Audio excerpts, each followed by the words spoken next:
Dünyada hər 5 nəfərdən biri aclıq riski ilə üz-üzədir və ərzaq böhranı artıq coğrafi sərhədləri tanımır. Dünya hansı istiqamətə gedir və biz öz süfrəmizin sabahına nə dərəcədə zəmanət verə bilirik? Bu qlobal reallıq fonunda Azərbaycanda ərzaq təminatı sahəsi araşdırılacaq. Bu məqsədlə ərzaq təminatı xəritəsi informasiya sistemi yaradılır.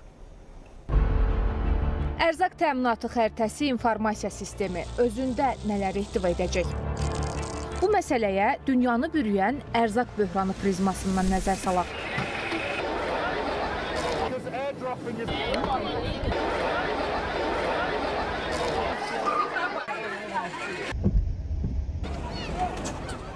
Bu görüntülərin tək bir cavabı var.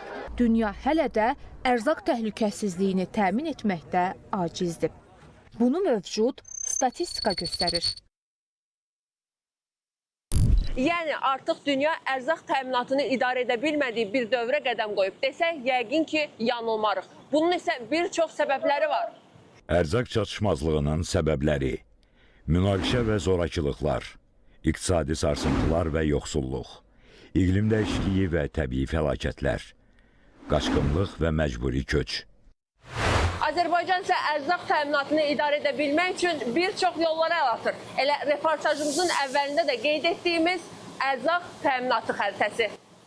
İnformasiya sistemi ölkədə ərzaq təminatı sahəsində mövcud vəziyyəti müəyyən etməklə qərarların qəbulu üçün etibarlı və dayanıqlı informasiyanın yaradılmasını və məlumatlara əlçatanlıq səviyyəsinin artırılmasını təmin edəcək.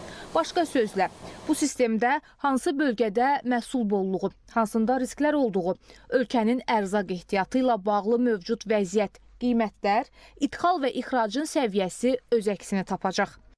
Bu ərzaq təminatı üzrə dünya təcrübəsində də göstərir ki, insanlar müəyyən qidaları gündəlik istehlak edirlər. Həmin qidaların bəziləri riskli, xüsusi riskli və daha aşağı riskli olan qida məhsulları üzrə bir neçə qrupa bölünürlər. Yenə ərzaq təminatı xəritəsi yaradılan zaman da çox güman ki, bunlar nəzərə alınacaq və həmin sözü gedən məhsullar müəyyən qruplar üzərində həmin xəritədə öz əksini tapacaqdır. Eyni zamanda ümidvaram ki, gələcəkdə coğrafi şəkildə tanınan hazır qida məhsullarımız, yəni təamlarımız da burada öz əksini tapacaq. Ölkə başçısının fərmanı ilə yeni yaradılan sistem barədə məsul qurumlara müraciət etdik. Bildirildi ki, hazırda sistem üzərində işlərə başlanılıb. Detallı məlumatlar işlər yekunlaşdıqdan sonra açıqlanacaq. Fidan Mahmudova, Bağır Kərimov, Əntiqə Fərəcova, ASTV Xəbər.